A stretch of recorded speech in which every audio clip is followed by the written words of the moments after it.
Amaka wasn't just any woman.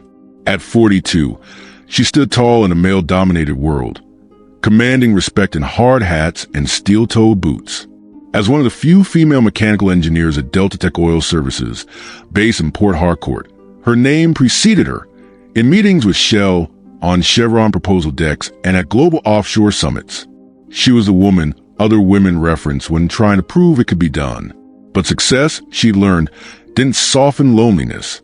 Each morning, as she adjusted her helmet in the mirror, it was her own silence that echoed loudest, not the click of her heels on tile floors or the flash of her achievements on corporate slides.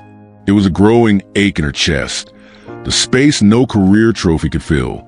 Her mother had stopped asking long ago, but the eyes of her auntie spoke volumes during weddings, baby showers, and Christmas dinners. Even her last-born sister, now married and pregnant, barely concealed her pity. "Engineer Amaka, your own husband go wear a lab coat too?" One uncle once teased, prompting laughter that stung deeper than she let on. Amaka had dated, tried introductions, even attempted online Christian matchmaking. But the moment men saw her resume her degrees, her house in Peter Adelai Road, her Land Cruiser, they retreated. She tried to tone it down, wore Ankara instead of corporate suits on blind dates, lied about being just a manager. Still, they fled. And then came Titus Ease, calm, attentive, easy on the eyes. He didn't flinch at her success. He didn't try to compete. He listened. He stayed. And for Amaka, after years of being too much for men, that was all it took. Titus Ease had the kind of charm that wrapped itself around you slowly. He didn't rush, didn't ask questions that made Amaka defensive. He simply smiled, listened, laughed at her jokes, told her she was beautiful, brilliant, and deserving, not despite her achievements, but because of them. He was from Nsukka, she learned, but had lived most of his adult life in Port Harcourt. A freelancer, he called himself, though no job ever stuck long. He had a calm confidence and was fluent in sweet words. He never pushed for money, never asked for anything. At first, Amaka told herself it was refreshing. For once, she could just enjoy a man's company without the tug of comparison or criticism. Titus didn't seem intimidated. Instead, he spoke proudly of her, saying, "You're like a walking dream. Amaka, most men are too blind to see it, but I see it." It was everything she had longed to hear. Soon, he started helping around her compound, changing light bulbs, fixing the leaking tap. He'd cook sometimes, clean without being asked, and knew exactly when to show up with fried plantain and pepper soup after a long work day. Her neighbors began to whisper, but she silenced them with her smile. By their third month, he was staying over more often than not. Amaka had dated men with titles and designer shoes, but none had ever made her feel this seen. When she introduced him to her family, the skepticism was thick. Her mother, especially, frowned quietly. "This man, he's too smooth." "Mummy, not everyone will come with a certificate and a suit." Amaka defended him, her voice tight with hope. Her eyes glowed with the joy of being chosen. And when he proposed on a quiet Saturday, she didn't hesitate. She said yes, and paid for the entire wedding herself. Welcome to Moonlit Stories, where moonlight meets myth. Love timeless tales? Then hit like, subscribe, and join the circle. Every story begins with you. The wedding was small but beautiful. Gold lace and coral beads danced in the sun as Amaka beamed like a woman who had finally found rest. Her friends clapped, her colleagues whispered, and photographers clicked away, capturing what looked like the perfect union. But beneath the canopy, Amaka's mother, Mama Ijeoma, sat with a frozen smile and storm clouds in her chest. She had watched her daughter rise from a shy little girl in ABA to an industry giant in Port Harcourt. She had prayed fervently for her happiness. But this union troubled her spirit. Titus didn't come from much. That wasn't the issue. Mama Ijeoma herself had married for love, not wealth. But there was something in his eyes. Something too calculating. The way he moved like he'd won a lottery, not a wife. The way he never looked nervous, not even once. It wasn't peace. It was entitlement. Amaka didn't notice. She danced with Titus, gliding across the hall in her fitted dress, gold gelly like a crown. She finally belonged. No longer the pitted elder sister. No longer the overachiever with no husband. She had someone to say, "my husband," about. The whispers that once followed her became applause. Even her boss, Chief Ananuju, sent a message. "Congratulations, Engineer Amaka. You've done well." But that night, after all the guests had gone and the hotel room smelled of roses and jollof, Amaka sat in silence while Titus scrolled through his phone. "No, thank you. No, I love you." Just a nod as he bit into leftover cake. Her heart whispered a question she refused to hear. Was this what you waited for?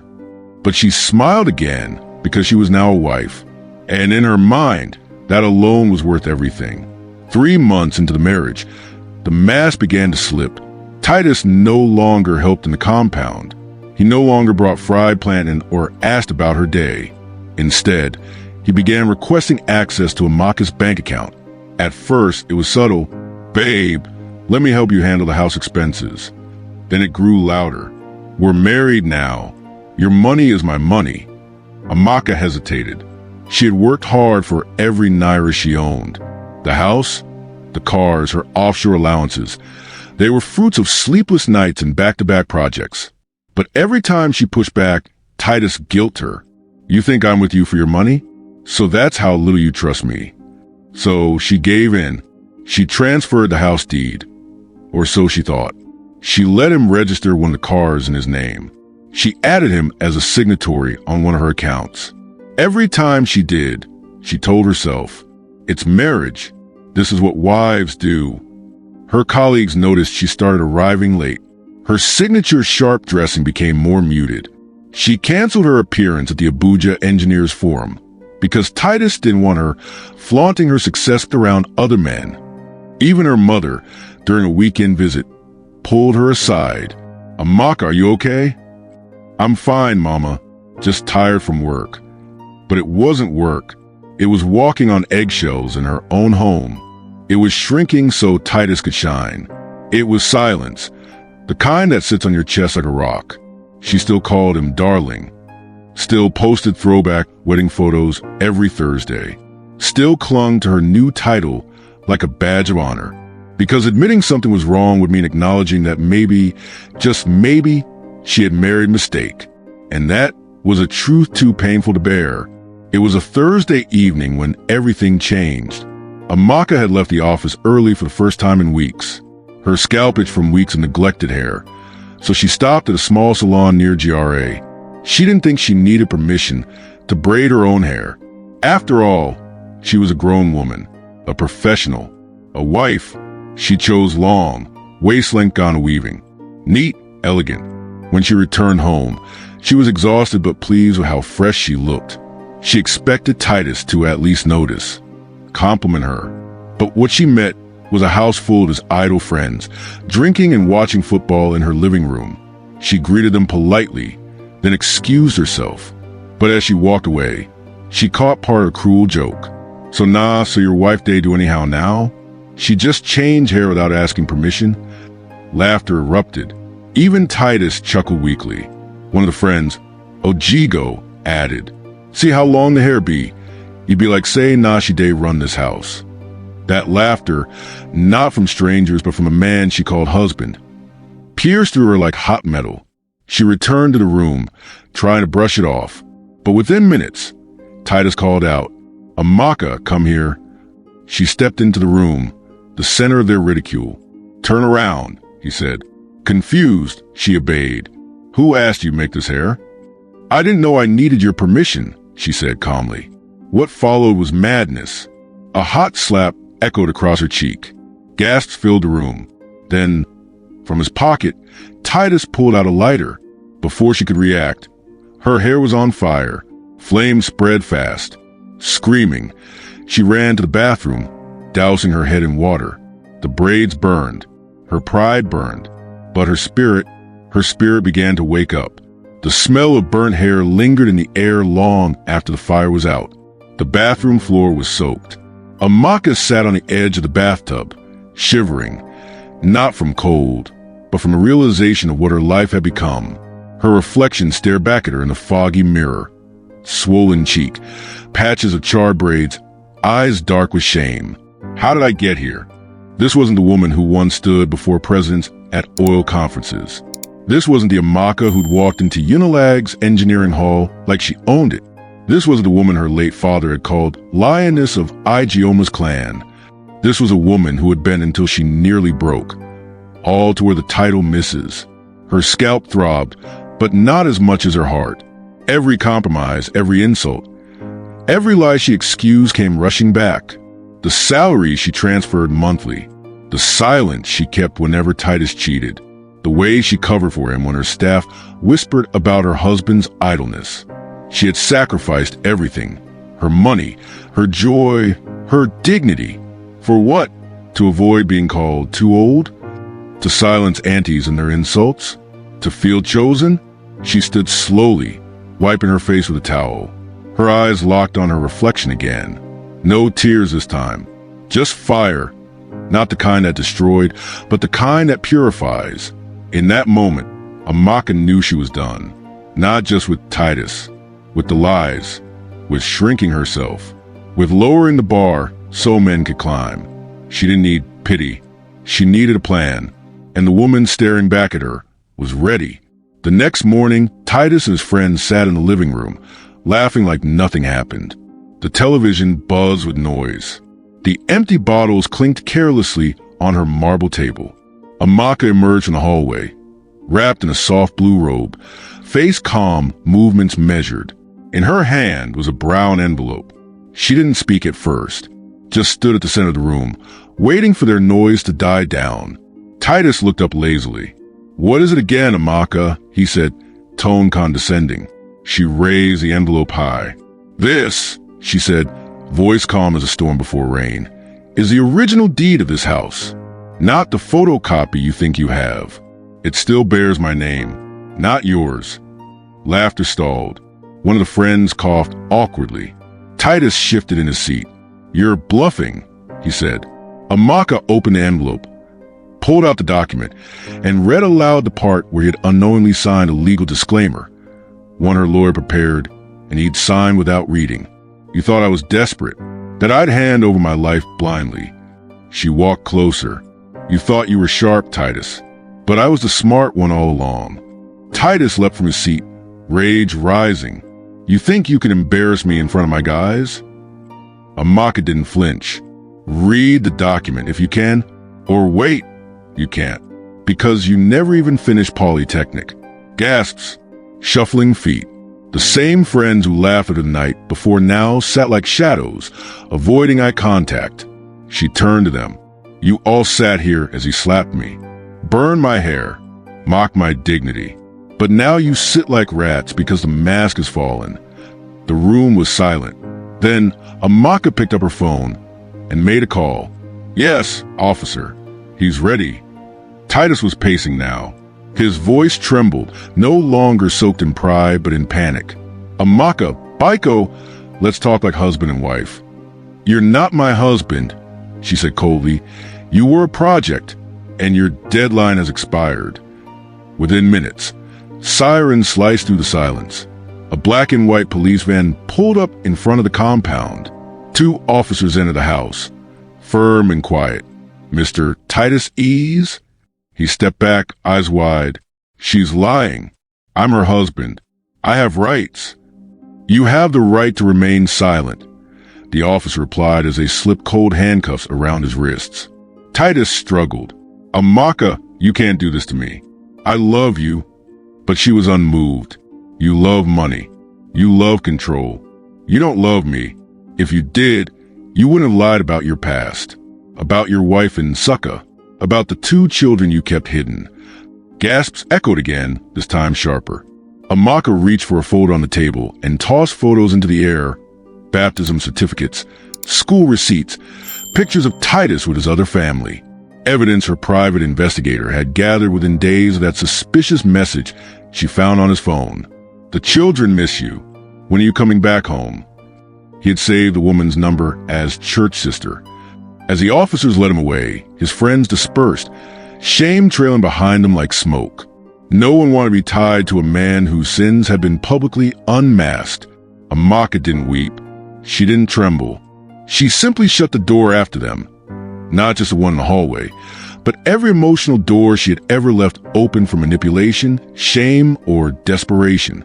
The chain had broken, and the lioness was free.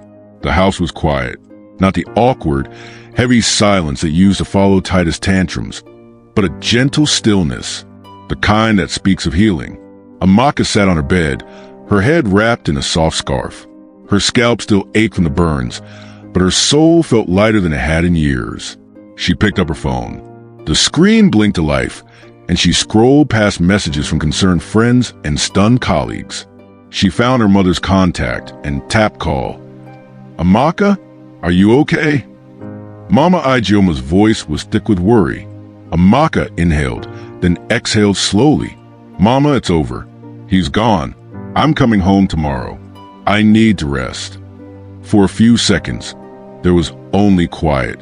Then the sound of sobbing. "Thank you, God. Thank you for returning my daughter to me," her mother whispered between tears. "You don't know how long I've been praying for this day." Amaka closed her eyes, the tears finally spilling from her own eyes, not out of pain, but out of release. That night, she didn't sleep in fear. She didn't double-lock her door. She didn't flinch at footsteps in the hallway. She laid in bed, alone, and felt the joy of solitude, the kind that whispers, "You are enough." For the first time in a long time, she smiled at her reflection in the mirror. No filters, no makeup, no expectations. She was no longer the woman who stayed quiet for love. She was the woman who stood up for herself. And though her heart bore scars, they felt like medals, symbols of battles fought and won. Tomorrow, she would return to ABA, to her mother, to rest. Tonight, she would rest in herself. Amaka stood in the compound of her mother's bungalow in ABA, barefoot on the warm cement floor. The scent of palm oil and Audrey wafted from the kitchen. Birds chirped lazily from a guava tree. This was home, not just in geography, but in soul. Her mother came out with a wrapper tied around her chest, holding a steaming bowl of okra soup. "You need food in your body, NWAM. That Lagos man nearly drained your blood." Amaka laughed softly, her first real laugh in months. She spent days sleeping, healing, journaling, rediscovering pieces of herself long buried under marriage certificates and bank alerts. Each morning, she looked in the mirror and repeated one quiet truth: "I was never the problem." The calls came in steadily. Her managing director asked when she'd return. The Women in Engineering Association requested her to keynote their summit. Even a major oil firm from Ghana sent a job offer. But Amaka wasn't rushing back. She needed to rebuild not just her routines, but her mind. One evening, she sat with her mother under the stars. The air was cool, quiet. "You were born strong, Amaka," Mama Igioma said. "But even strong people forget who they are when the world keeps shouting that they're not enough." Amaka nodded. "But I remembered, Mama. I remembered in the fire." They sat in silence, two women bound by pain and resilience. And from that day forward, Amaka no longer wore the pressure to marry as a badge of shame. She stopped shrinking her brilliance to suit the fragile egos of small men. She wore her scars with pride. She walked tall, smiled freely, and loved herself deeply. Because in the end, a lioness may be silent, but she never forgets how to roar. And so she walked away, not just from a man, but from the noise, the shame, the pressure to be chosen. Amaka didn't just survive. She remembered who she was. A woman forged in steel and brilliance. A woman who built bridges, not just in engineering, but in her own broken soul. She no longer needed a ring to feel whole, no longer dimmed her light to make room for small men, no longer apologized for being too much, because she finally understood they were simply too little. She loved again, but this time she started with herself. So to every woman watching, who's ever been told to shrink, who's ever traded her voice for silence, who's ever been burned by love that was never real, this is your reminder. You are not a failure because you are single. You are not broken because someone couldn't see your worth. You are not too late. You are not too loud. You are not too strong. You are just right. And when the world tries to make you forget that, roar. Because a lioness may be silent, but she never forgets who she is.